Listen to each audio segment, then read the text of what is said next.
ಮಿಥುನ ರಾಶಿ ವೀಕ್ಷಕರಿಗೆಲ್ಲ ಸ್ವಾಗತ. ಈ ಮಿಥುನ ರಾಶಿಯಲ್ಲಿ ಹುಟ್ಟಿರ್ತಕ್ಕಂಥವ್ರಿಗೆ ಶನಿ ಪ್ರಸ್ತುತ ಮೀನ ರಾಶಿಯಲ್ಲಿ ಅಂದರೆ ನಿಮ್ಮ ಒಂದು ಜನ್ಮ ರಾಶಿಯಿಂದ ಕೌಂಟ್ ಮಾಡ್ಕೊತ ಬಂದರೆ 1 2 3 4 5 6 7 8 9 10 ಅಂದರೆ ದಶಮ ಸ್ಥಾನದಲ್ಲಿ ಸಂಚಾರವನ್ನ ಮಾಡ್ತಾ ಇದ್ದಾರೆ.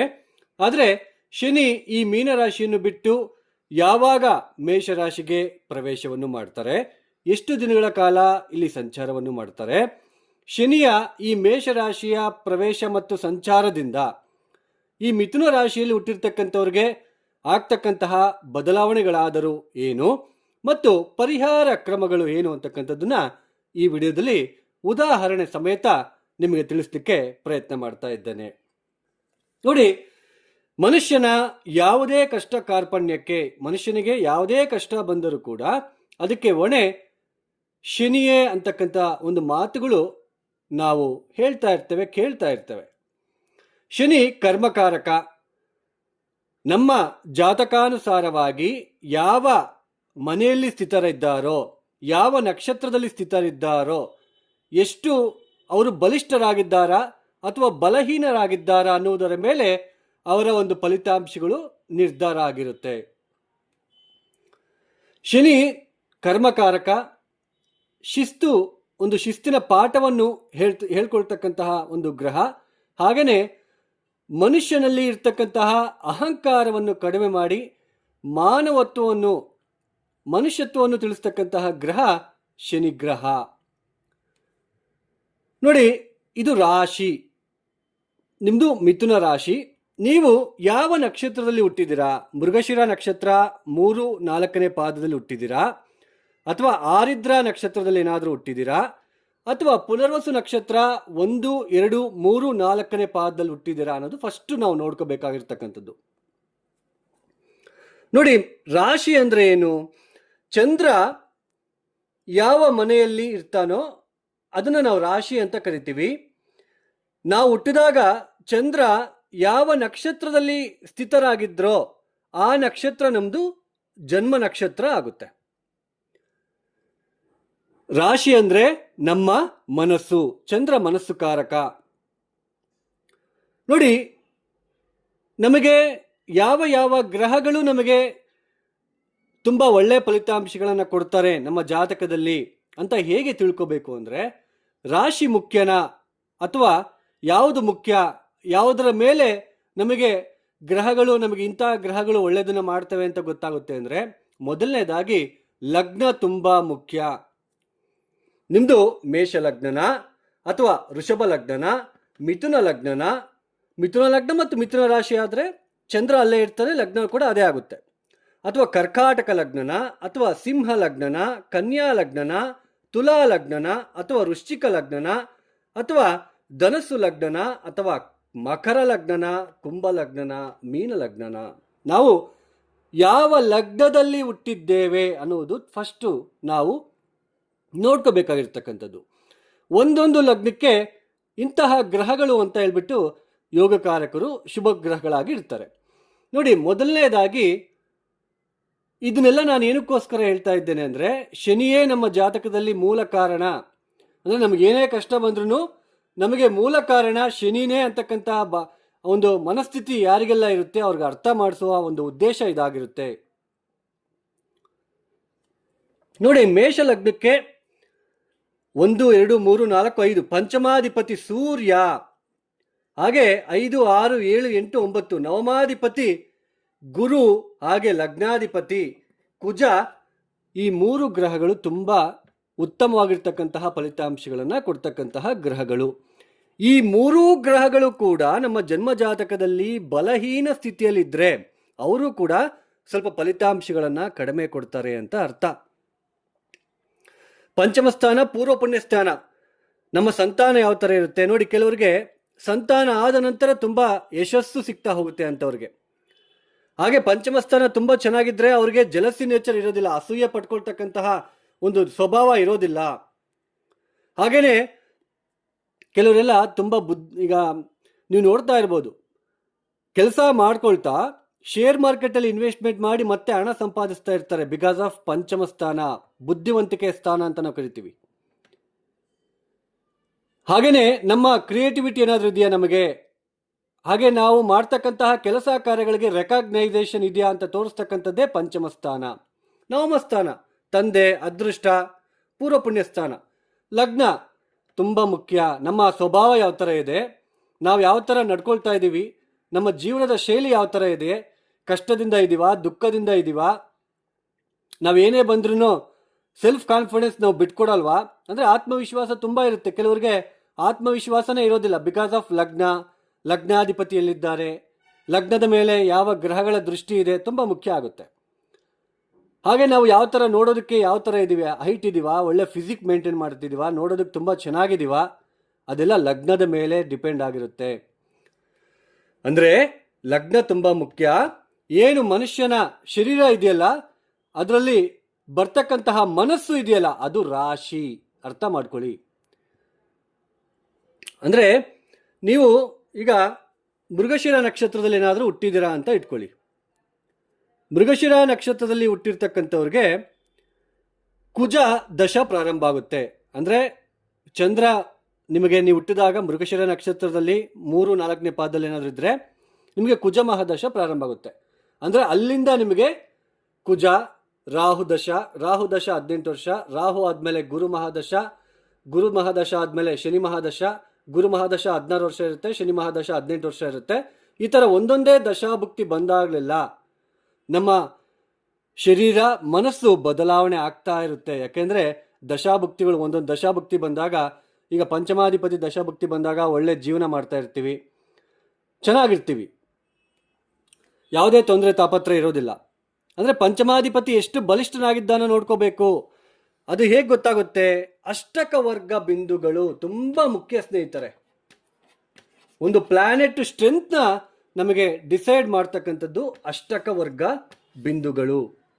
ಶನಿಲ್ ಬಂದಿದ್ದಾನಲ್ವಾ ಇವಾಗ ಮೀನರಾಶಿಯಲ್ಲಿ, ನಿಮ್ಮ ಜನ್ಮರಾಶಿಯಿಂದ ಅಷ್ಟಕವರ್ಗ ಬಿಂದುಗಳು ಕೂಡ ಇಲ್ಲಿ ಕೊಟ್ಟಿರ್ತಾರೆ. ನೆಕ್ಸ್ಟ್ ಇಲ್ಲಿ ಬಂದಾಗ ಅವ್ರು ಎಷ್ಟು ಕೊಟ್ಟಿದ್ದಾರೆ ನಿಮ್ಮ ಜಾತಕದಲ್ಲಿ ಗೊತ್ತಾಗುತ್ತೆ. ನೆಕ್ಸ್ಟ್ ಇಲ್ಲಿ ಬಂದಾಗ, ನೆಕ್ಸ್ಟ್ ಹಿಂಗೆ ಅಷ್ಟಕವರ್ಗ ಬಿಂದುಗಳೆಲ್ಲ ರಾಹು ಕೇತುಗಳನ್ನು ಬಿಟ್ಟು ಮಿಕ್ಕಿದ ಎಲ್ಲ ಗ್ರಹಗಳು ನಿಮ್ಮ ಜಾತಕ ರೀತ್ಯ ನೀವು ಹುಟ್ಟಿದಾಗ ಇಷ್ಟಿಷ್ಟು ಪಾಯಿಂಟ್ಸ್ ಅಂತ ಕೊಟ್ಟಿರ್ತಾರೆ. ಲಗ್ನಕ್ಕಿಷ್ಟು, ಎಲ್ಲ ಗ್ರಹಗಳು ಸೇರಿ 7 ಗ್ರಹಗಳು ಸೇರಿ ಲಗ್ನಕ್ಕೆ ಎಷ್ಟು ಕೊಟ್ಟಿದ್ದಾರೆ, ದ್ವಿತೀಯ ಸ್ಥಾನಕ್ಕೆ ಎಷ್ಟು ಕೊಟ್ಟಿದ್ದಾರೆ, ತೃತೀಯ ಸ್ಥಾನಕ್ಕೆ ಎಷ್ಟು ಕೊಟ್ಟಿದ್ದಾರೆ, ಪಾಯಿಂಟ್ಸ್. ಸರ್ವಾಷ್ಟಕ ವರ್ಗ ಬಿಂದು ಅಂತ ನಾವು ಕರಿತೀವಿ. ಭಿನ್ನಾಷ್ಟಕ ವರ್ಗ ಬಿಂದುಗಳಂದರೆ ಒಂದೊಂದು ಗ್ರಹ ಒಂದೊಂದು ಮನೇಲಿ ಎಷ್ಟು ಕೊಟ್ಕೊಳ್ತಾ ಬಂದಿದ್ದಾರೆ. ಸರ್ವಾಷ್ಟಕ ಅಂದರೆ ಎಲ್ಲ ಗ್ರಹಗಳು ಸೇರಿ ಎಷ್ಟು ಟೋಟಲ್ ಎಷ್ಟು ಬಿಂದುಗಳಿದೆ ಅನ್ನೋದು ತುಂಬ ಇಂಪಾರ್ಟೆಂಟು. ಸೊ ನಿಮಗೆ ಆರಿದ್ರ ನಕ್ಷತ್ರದಲ್ಲಿ ಏನಾದರೂ ನೀವು ಹುಟ್ಟಿದ್ರೆ ರಾಹು ದಶ ಪ್ರಾರಂಭ ಆಗುತ್ತೆ. ರಾಹು ಆದಮೇಲೆ ಗುರು ಮಹಾದಶ 16 ವರ್ಷ, ಗುರು ಆದಮೇಲೆ ಮತ್ತೆ ಶನಿ ಮಹಾದಶ 18 ವರ್ಷ, ಶನಿ ಮಹಾದಶ ಆದಮೇಲೆ ಬುಧ ಮಹಾದಶ 17 ವರ್ಷ, ಅದಾದಮೇಲೆ ಕೇತು ದಶ 7 ವರ್ಷ, ಅದಾದಮೇಲೆ ಶುಕ್ರ ದಶ 20 ವರ್ಷ. ಈ ಥರ ಒಂದೊಂದೇ ದಶಾಭುಕ್ತಿ ಬಂದಾಗಲೆಲ್ಲ ನಮ್ಮ ಮನಸ್ಸು ಚೇಂಜ್ ಆಗ್ತಾ ಹೋಗುತ್ತೆ. ಅದಕ್ಕೆ ನಾವು ಹೇಳ್ತಾ ಇರ್ತೀವಿ, ಮೊನ್ನೆವರೆಗೂ ಚೆನ್ನಾಗಿದ್ನಪ್ಪ, 2 ದಿನದಿಂದ ಹಾಸ್ಪಿಟ್ಲ್ ಪಾಲಾಗ್ಬಿಟ್ಟಿದ್ದಾನೆ, ತುಂಬ ವೀಕ್ ಆಗ್ತಾ ಇದ್ದಾನೆ, ಆರೋಗ್ಯದಲ್ಲಿ ತುಂಬ ವ್ಯತ್ಯಾಸ ಆಗ್ತಾ ಇದೆ ಅವ್ರಿಗೆ ಅಂತ ಹೇಳ್ಬಿಟ್ಟು ಯಾಕೆ ಹೇಳ್ತೀವಿ ಅಂದರೆ, ದಶಾಭುಕ್ತಿಗಳು ಬಂದಾಗಲೆಲ್ಲ ಮನುಷ್ಯನ ಒಂದು ಜೀವನದ ಶೈಲಿ ಕೂಡ ಬದಲಾಗ್ತಾ ಹೋಗುತ್ತೆ. ಅಂದರೆ ಮನಸ್ಸು ಚಂದ್ರ ಯಾವ ನಕ್ಷತ್ರದಲ್ಲಿ ಸ್ಥಿತನಾಗಿರ್ತಾನೋ ಅಲ್ಲಿಂದ ದಶಾಭುಕ್ತಿ ಪ್ರಾರಂಭ ಆಗ್ತಾ ಹೋಗುತ್ತೆ. ಸೊ ನೋಡಿ, ಈಗ ಅದೇ ಮೇಷಲಗ್ನದಲ್ಲಿ ಹುಟ್ಟಿದ್ದಾರೆ, ಪಂಚಮ ಸ್ಥಾನದಲ್ಲಿ ಸೂರ್ಯ ಮತ್ತೆ ಗುರು ಕುತ್ಕೊಂಡಿದ್ದಾರೆ ಅಂತ ಇಟ್ಕೊಳ್ಳೋಣ. ಒಬ್ಬರಿಗೆ ಯಾವುದು ಮಿಥುನ ರಾಶಿಯಲ್ಲಿ ಹುಟ್ಬಿಟ್ಟು ಮೇಷಲಗ್ನದಲ್ಲಿ ಏನಾದರೂ ಹುಟ್ಟಿ ಇಲ್ಲಿ ಗುರು ಮತ್ತೆ ಸೂರ್ಯ ಏನಾದರೂ ಕುತ್ಕೊಂಡು ತುಂಬ ಸ್ಟ್ರಾಂಗ್ ಪೊಸಿಷನಲ್ಲಿ ಏನಾದರೂ ಇದ್ದರೆ, ಒಳ್ಳೆ ಟೀಚರ್ಸ್ ಆಗ್ಬೋದು, IAS ಅಧಿಕಾರಿಗಳಾಗ್ಬೋದು, IPS ಅಧಿಕಾರಿಗಳಾಗ್ಬೋದು, ಸರ್ಕಾರಿ ಕೆಲಸದ ಹುದ್ದೆಯಲ್ಲಿರ್ತಕ್ಕಂತಹ ಒಂದು ಸ್ಥಾನ, ಒಳ್ಳೆ ಡಾಕ್ಟರ್ ಕೂಡ ಆಗ್ಬೋದು. ಅದೇ ಇಲ್ಲಿ ಸೂರ್ಯ ಏನಾದರೂ ಅಷ್ಟಕವರ್ಗ ಬಿಂದುಗಳು 0, 1, 2 ಕೊಟ್ಟಿದ್ರೆ ಅವನು ಏನು ಪಂಚಮ ಸ್ಥಾನಕ್ಕೆ ನ್ಯಾಯ ಕೊಡಬೇಕೋ ಅದು ಕೊಡೋಕ್ಕಾಗಲ್ಲ. ಯಾಕಂದರೆ ಶಕ್ತಿಹೀನ ಆಗಿರ್ತಾನೆ ಅಂತ ಅರ್ಥ, ಬಲಹೀನ. ಪಂಚಮಾಧಿಪತಿ ಪಂಚಮ ಸ್ಥಾನದಲ್ಲಿರೋದು ಒಳ್ಳೆಯದೇ, ಮೇಲ್ನೋಟಕ್ಕೆ ಪಂಚಮ ಸ್ಥಾನದಲ್ಲಿ ಸೂರ್ಯ ಇದ್ದಾನೆ ಒಳ್ಳೆಯದು, ಗುರು ಇದ್ದಾರೆ ಒಳ್ಳೆಯದಂತ ನೋಡ್ತೀವಿ. ಬಟ್ ಅಷ್ಟಕವರ್ಗ ಬಿಂದುಗಳು ತುಂಬ ಮುಖ್ಯ. ಅದೇ ಥರ ಗುರು ಕೂಡ ಇಲ್ಲಿ 0, 1, 2 ಬಿಂದುಗಳು ಕೊಟ್ಟಿದ್ರೆ ಬಲಹೀನ. ಅಂದರೆ ಬುದ್ಧಿವಂತಿಕೆಯನ್ನು ಉಪಯೋಗಿಸೋಕ್ಕಾಗಲ್ಲ, ಆ ಪ್ಲಾನೆಟ್ ಅಷ್ಟು ಶಕ್ತಿಯನ್ನು ಕೊಡಲ್ಲ ನಿಮಗೆ ಅಂತ ಅರ್ಥ. ಚೆನ್ನಾಗಿ ನೆನಪಿಟ್ಕೊಳ್ಳಿ. ಅಂದರೆ ಈಗ ಇನ್ನೊಂದು ಎಕ್ಸಾಂಪಲ್, ಈಗ ಮೇಷ ಲಗ್ನಕ್ಕೆ ಬುಧ ಪಾಪಿ ಆಗ್ತಾನೆ, ತೃತೀಯಾಧಿಪತಿ 6ನೇ ಮನೆ ಅಧಿಪತಿಯಾಗಿ 4ನೇ ಮನೇಲಿ ಏನಾದರೂ ಕೂತ್ಕೊಂಡಾಗ ನೋಡಿ, 4ನೇ ಮನೆ ಅಂದ್ರೇನು?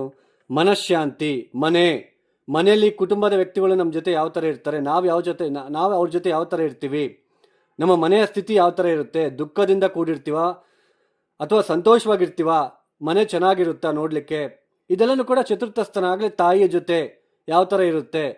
ಅಂತಹ 4ನೇ ಮನೇಲಿ ಏನಾದರೂ ಬುಧ ಇಲ್ಲಿ ನಿಮ್ಮ ಜನ್ಮ ಜಾತಕದಲ್ಲಿ ಇದ್ಬಿಟ್ಟು ಬುಧನ ಒಟ್ಟಿಗೆ ರಾಹು ಕೂಡ ಇದ್ದರೆ ನೋಡಿ, ಮನಸ್ಸು ಸ್ಥಿತಿ ಕೆಟ್ಟೋಗ್ತಾ ಹೋಗುತ್ತೆ, ಮನಸ್ಸು ತುಂಬ ತೊಂದರೆಗೆ ಒಳಗಾಗ್ತಾ ಹೋಗುತ್ತೆ, ಮನಃಶಾಂತಿ ಇರೋದಿಲ್ಲ, ಮನೆಯಲ್ಲಿ ತೊಂದರೆ ತಾಪತ್ರೆಗಳು, ಹಣ ನಿಲ್ಲೋಲ್ಲ, ಆಸ್ತಿ ನಷ್ಟ, ಜೊತೆಯಲ್ಲಿ ನೀವೇನೋ ಹೇಳ್ತಾ ಇರ್ತೀರಲ್ಲ ಮಾಟ ಮಂತ್ರ ಅಂತ ಹೇಳಿಬಿಟ್ಟು, ಆ ಮಾಟ ಮಂತ್ರ ಆಗಿದೆ ಅಂತ ನಿಮ್ಮ ಮನಸ್ಸಿಗೆ ಬೀಳೋದಕ್ಕೆ ಕಾರಣ ಈ ಬುಧ ರಾಹು. ಅರ್ಥ ಮಾಡ್ಕೋಬೇಕು. ಸೊ ಈ ಬುಧ ರಾಹು ಈ ಥರ ಇದ್ದರೆ, ಆ ಥರ ಯಾರೋ ಒಬ್ರು ಹೇಳ್ತಾರೆ ಅದಕ್ಕೆ ದುಡ್ಡು ಖರ್ಚು ಮಾಡ್ತೀರಾ, ಇದೆಲ್ಲ ಕರ್ಮ ಅಂತ ನಾವು ಕರಿತೀವಿ. 6ನೇ ಮನೆ ಅಧಿಪತಿ 4ನೇ ಮನೆ, ರೋಗ ಋಣ ಶತ್ರು, ಒಂದು ದಿನನಿತ್ಯದ ಜೀವನದಲ್ಲಿ ಸಾಕಷ್ಟು ಒತ್ತಡಗಳನ್ನು ನೋಡ್ತಕ್ಕಂತಹ ಅಧಿಪತಿ ಗ್ರಹ ಬುಧ ಇಲ್ಲಿ ಕುತ್ಕೊಂಡಾಗ ಸಾಕಷ್ಟು ಒತ್ತಡಗಳನ್ನು ನೋಡಬೇಕಾಗುತ್ತೆ, ಅರ್ಥ ಮಾಡ್ಕೋಬೇಕಾಗುತ್ತೆ. ಸೊ ಗ್ರಹಸ್ಥಿತಿಗಳು ತುಂಬ ಮುಖ್ಯ. ಮನುಷ್ಯನನ್ನು ನಂಬೇಡಿ, ಅವನು ಹೇಳ್ತಕ್ಕಂಥದ್ದನ್ನು ನಂಬೇಡಿ ದಯವಿಟ್ಟು.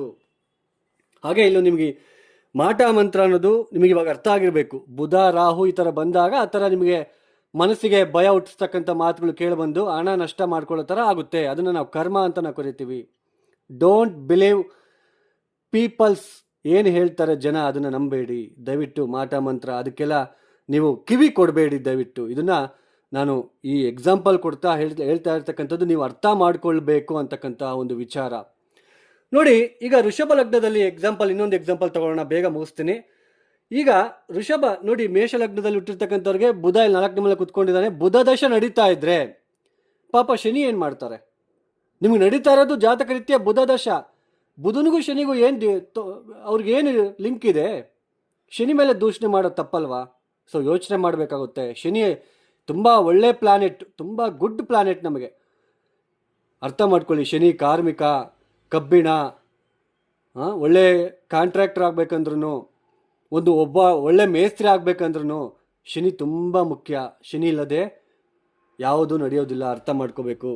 ವೃಷಭ ಲಗ್ನದಲ್ಲಿ ಏನಾದರೂ ಹುಟ್ಟಿ ಪಂಚಮಾಧಿಪತಿ ಬುಧ, ಹಾಗೆ ನವಮಾಧಿಪತಿ ದಶಮಾಧಿಪತಿ ಶನಿ, ಹಾಗೆ ಚತುರ್ಥಾಧಿಪತಿ ಸೂರ್ಯ ಶುಭ ಫಲಿತಾಂಶಗಳನ್ನು ಕೊಡ್ತಕ್ಕಂತಹ ಗ್ರಹಗಳು. ಅಂದರೆ ಇವ್ರ ದಶಾಕಾಲದಲ್ಲಿ ಯೋಗ ಕೊಡ್ತಾರೆ.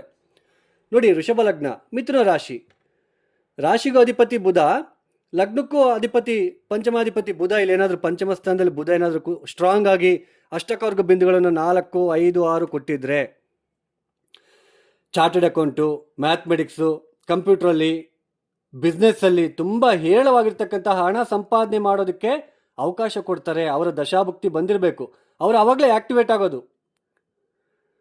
ಅಂದರೆ ಬುದ್ಧಿವಂತಿಕೆಯಿಂದ ಹಣವನ್ನು ಸಂಪಾದನೆ ಮಾಡಿಸ್ತಕ್ಕಂಥದ್ದು 2ನೇ ಮನೆ. ಹಣ ವೆಲ್ತ್ ಇಂಡಿಕೇಟ್ ಮಾಡುತ್ತೆ, ಅರ್ಥ ಮಾಡ್ಕೋಬೇಕು.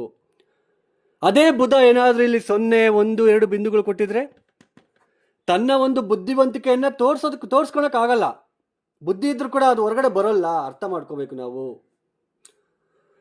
ಸೊ ಆಮೇಲೆ ನೀವು ಕೇಳ್ತಾ ಇರ್ತೀರಾ, ಲೈಕ್ ನಮಗೆ ಸಾಲ ಬಾಧೆ ತೀರೋದಕ್ಕೆ ಮಂತ್ರ, ನಮಗೆ ದುಡ್ಡು ಬರೋದಕ್ಕೆ ಮಂತ್ರ, ನಮಗೆ ಇಂಥ ಹುಡುಗನೇ ಬೇಕು ಅಥವಾ ಇಂಥ ಹುಡುಗನೇ ಬೇಕು ಅದಕ್ಕೆ ಮಂತ್ರ. ಇದಕ್ಕೆ ಎಕ್ಸಾಂಪಲ್ ನಾನು ಇಲ್ಲಿ ಕೊಡ್ತೇನೆ ನೋಡಿ. ಈಗ ವೃಷಭ ಲಗ್ನದಲ್ಲಿ ಹುಟ್ಟಿದ್ದೀರಾ, ಓಕೆ. ದ್ವಿತೀಯಾಧಿಪತಿ ಯಾರು? ಬುಧ. ಪಂಚಮಾಧಿಪತಿ ಯಾರು? ಬುಧ. ಬುಧ ಏನಾದರೂ 6ನೇ ಮನೆಯಲ್ಲಿ ಕುತ್ಕೊಂಡಿದ್ರೆ, ದ್ವಿತೀಯಾಧಿಪತಿ ಪಂಚಮಾಧಿಪತಿ 6ನೇ ಮನೆ ಕುತ್ಕೊಂಡಾಗ ಅತಿ ಬುದ್ಧಿವಂತಿಕೆಯಿಂದ ಹಣ ನಷ್ಟ, ಸಾಲ ಬಾಧೆ, ಕೌಟುಂಬಿಕ ವಿಚಾರದಲ್ಲಿ ಕಲಹಗಳು. ದ್ವಿತೀಯಾಧಿಪತಿ 6ನೇ ಮನೆ ಹೇಳುತ್ತೆ ರೋಗ ಋಣ ಶತ್ರು, ದಿನನಿತ್ಯ ಜೀವನದಲ್ಲಿ ಸ್ಟ್ರೆಸ್, ಒತ್ತಡಗಳನ್ನು ನೋಡ್ತಕ್ಕಂತಹ ಸ್ಥಾನ ಇದು. ಇರಿಟೇಷನ್, ಚಿಕ್ಕ ಪುಟ್ಟ ರೋಗ, ಜ್ವರ ಬಾಧೆ ಈ ಥರ ಎಲ್ಲ ಬರ್ತಕ್ಕಂಥದ್ದು 6ನೇ ಮನೆಯಿಂದಾನೆ. ಸೊ ಈ ಥರ ಬುಧ 2ನೇ ಮನೆ ಅಧಿಪತಿಯಾಗಿ 6ನೇ ಮನೆ ಕುತ್ಕೊಂಡಾಗ ನಂಬಿ ಮೋಸ ಹೋಗ್ತಕ್ಕಂಥದ್ದು, ತುಂಬ ಅತಿಯಾದ ಆತ್ಮವಿಶ್ವಾಸದಿಂದ ಹಣವನ್ನು ನಷ್ಟ ಮಾಡ್ಕೊಳ್ತಕ್ಕಂಥದ್ದು ಇರುತ್ತೆ. ಆ ಥರ ಮಂತ್ರ ಇರೋದಿಲ್ಲ. ಸಾಲ ಬಾಧೆ ತೀರೋದಕ್ಕೆ, ಸಾಲ ಹುಟ್ಟೋದಕ್ಕೆ ನಾವು ಉಂಗುರ ಹಾಕ್ಕೊಂಡ್ಬಿಟ್ರೆ ನಮ್ಮ ಜೀವನ ಪಾವನ ಆಗ್ಬಿಡುತ್ತೆ ಅಥವಾ ಕರ್ಮ ಹೋಗ್ಬಿಡುತ್ತೆ. ಇದು ತುಂಬ ಸುಳ್ಳಿನ ವದಂತಿ, ಅರ್ಥ ಮಾಡ್ಕೋಬೇಕು.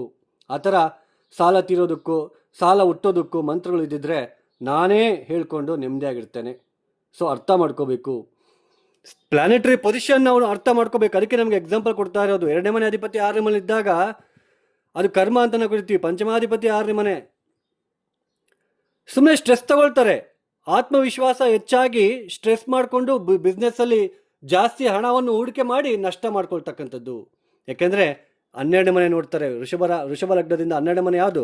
ಮೇಷ. ಬುಧ ನೇರ ದೃಷ್ಟಿಯಲ್ಲಿ 12ನೇ ಮನೆ ನೋಡ್ತಾರೆ. ನೋಡಿ ಎಷ್ಟು ಖರ್ಚುಗಳಾಗ್ಬಿಡುತ್ತೆ. ಸೊ ನಮಗೆ ನಡೀತಾ ಇರೋ ದಶಾಭುಕ್ತಿ ಯಾವುದೋ ನಡೀತಾ ಇರುತ್ತೆ, ನಾವು ಶನಿ ಮೇಲೆ ದೂಷಣೆ ಮಾಡ್ತಾ ಇರ್ತೀವಿ. ಇದಕ್ಕೆ ಎಕ್ಸಾಂಪಲ್ ಅದಕ್ಕೆ ಕೊಟ್ಟಿರ್ತಕ್ಕಂಥದ್ದು. ಹಾಗೆ ಮಿಥುನ ರಾಶಿಯವರಿಗೆ ದಶಮ ಸ್ಥಾನದಲ್ಲಿ ಶನಿ, ಸ್ವಲ್ಪ ಕೆಲಸ ಕಾರ್ಯಗಳಲ್ಲಿ ಇಲ್ಲಿ ಅಷ್ಟಕವರ್ಗ ಬಿಂದುಗಳೇನಾದರೂ 0, 1, 2 ಕೊಟ್ಟಿದ್ರೆ ಕೆಲಸ ಕಾರ್ಯಗಳಲ್ಲಿ ತುಂಬ ತೊಂದರೆಗಳು, ಕೆಲಸ ಹೋಗ್ತಕ್ಕಂಥದ್ದು ಅಥವಾ ಕೆಲಸ ಮಾಡುವ ಜಾಗದಲ್ಲಿ ತೊಂದರೆಗಳನ್ನು ಅನುಭವಿಸ್ತಕ್ಕಂಥದ್ದು. ಶನಿ ನೇರವಾಗಿ ದೃಷ್ಟಿಯಾಗಿ ಚತುರ್ಥ ಸ್ಥಾನವನ್ನು ನೋಡೋದ್ರಿಂದ ನಿಮ್ಮ ಜನ್ಮರಾಶಿಯಿಂದ ಸೊ ಮನಸ್ಸಿನ ಮೇಲೆ ಪ್ರಭಾವ ಬೀಳ್ತಾ ಹೋಗುತ್ತೆ. ಆವಾಗಲೇ ಹೇಳಿದೆ, ಮನಸ್ಸು ಚಂದ್ರಕಾರಕ. ನಿಮ್ಮ ರಾಶಿಯಿಂದ ಅಂದರೆ ನಿಮ್ಮ ನಕ್ಷತ್ರದಿಂದ ಯಾವ ದಶಾಭುಕ್ತಿ ನಡೀತಾ ಇದೆಯೋ, ಲಗ್ನಾಥವರು ಯೋಗಕಾರಕರ ಶುಭ ಗ್ರಹಗಳ ಅಥವಾ ಅಶುಭ ಗ್ರಹಗಳ ಅಂತ ನೋಡಿಕೊಂಡು ನಾವು ಅಲ್ಲಿ ತೊಂದರೆ ಇದ್ದರೆ ಅವಾಗ ಶನಿ ಕೂಡ ನಿಮಗೆ ಅಲ್ಲಿ ತೊಂದರೆ ಅಂತ ಅನಿಸುತ್ತೆ. ಅವಾಗ ಅರ್ಥ ಮಾಡ್ಕೋಬೇಕು ನಾವು. ಇಲ್ಲೇನಾದರೂ ಅಷ್ಟಕವರ್ಗ ಬಿಂದುಗಳು 4, 5, 6 ಬಿಂದುಗಳು ಕೊಟ್ಟಿದ್ರೆ ಶನಿ ಏನು ತೊಂದರೆ ಮಾಡಲ್ಲ. ಅರ್ಥ ಮಾಡ್ಕೋಬೇಕು. ನೆಕ್ಸ್ಟ್ ಲಾಭ ಸ್ಥಾನಕ್ಕೆ ಬರ್ತಾ ಇದ್ದಾನೆ ನಿಮಗೆ. ನೋಡಿ, ನೀವು ಇವಾಗ ಕೇಳ್ತೀನಿ, ಮುಂದಿನ ವರ್ಷ ನೋಡ್ತೀರಾ ಯೂಟ್ಯೂಬಲ್ಲಿ ನೀವು ಸಾಕಷ್ಟು ಮಿಥುನ ರಾಶಿಯವರು ಲಾಭ ಸ್ಥಾನಕ್ಕೆ ಶನಿ ಬರ್ತಾ ಇದ್ದಾರೆ, ಕೋಟಿಗಟ್ಟಲೆ ಸಂಪಾದಿಸ್ತೀರಾ ಅಂತ ಹೇಳ್ಬಿಟ್ಟು. ಅದು ಫೇಕ್, ನಂಬೋದಕ್ಕೆ ಹೋಗಬೇಡಿ ದಯವಿಟ್ಟು. ಲಾಭ ಸ್ಥಾನಕ್ಕೆ ಶನಿ ಏನೋ ಬರ್ತಾ ಇದ್ದಾರೆ, ಓಕೆ. ಅವಾಗ ಏನಾಗುತ್ತೆ, ಲಾಭ ಸ್ಥಾನಕ್ಕೆ ಶನಿ ಬಂದಾಗ ಈ ದಶಮ ಸ್ಥಾನದಲ್ಲಿ ಏನು ಉದ್ಯೋಗದಲ್ಲಿ ತೊಂದರೆ ತಾಪತ್ರಗಳನ್ನು ನೀವು ನೋಡ್ತಾ ಇದ್ರಲ್ಲ ಅದೆಲ್ಲ ಕಡಿಮೆ ಆಗುತ್ತೆ. ಉದ್ಯೋಗದಲ್ಲಿ ತೊಂದರೆ ಕಡಿಮೆ ಆಗುತ್ತೆ, ತಾಪತ್ರಗಳು ಕಡಿಮೆ ಆಗುತ್ತೆ. ಉದ್ಯೋಗದಲ್ಲಿ ಏನಾದರೂ ಅಡಚಣೆಗಳಿದ್ದರೆ, ತೊಂದರೆಗಳಿದ್ದರೆ ಅವೆಲ್ಲ ಕಡಿಮೆ ಆಗ್ತಾ ಹೋಗುತ್ತೆ. ಯಾಕಂದರೆ ಶನಿ ಮುಂದಿನ ಮನೆಗೆ ಹೋಗ್ಬಿಡ್ತಾನಲ್ವಾ, ಶನಿ ಈ ಮನೇಲಿ ಇರೋದಿಲ್ಲ ಅವಾಗ. ಸೊ ಅರ್ಥ ಮಾಡ್ಕೋಬೇಕು.